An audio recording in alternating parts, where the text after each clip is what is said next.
Not this time. You said that last time. I know, but you haven't gotten better. I'm sorry. It isn't your fault. It isn't anyone's fault. But I need something to do. Please, Muddy?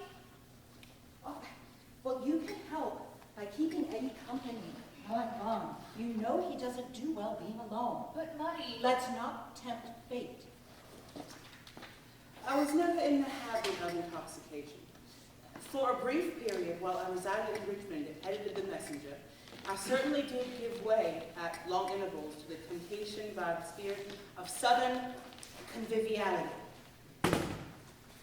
What kind of an actor goes to the theater to assassinate a president? A method actor. Help me choose which stories to offer the publishing houses. How can I choose? They're all wonderful. But it is now quite 4 years since I have abandoned every kind of alcoholic drink.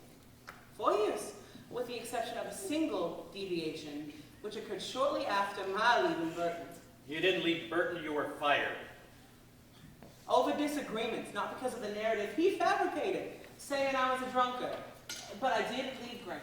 Oh, potato, potato. You'll get another job. A new job. A different job. Oh, what I wouldn't give for a different job.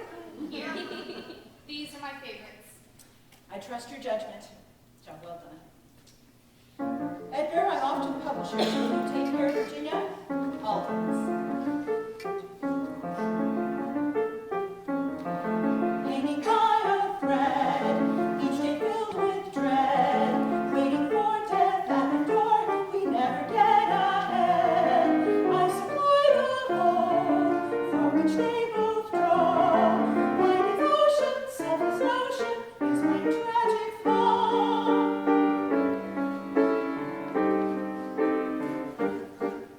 My Eddie is writing, and that is exciting. So I keep on fighting, for death is inviting. That really makes me sick. He's romantic and completely smart.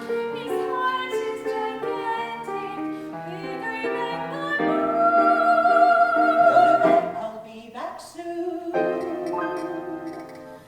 You may have heard and think it absurd, my daughter has married my nephew.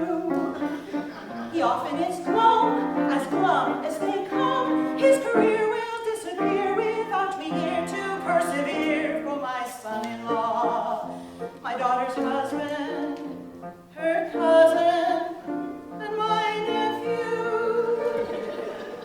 Eddie wrote a clever tale. Would you like to hear it?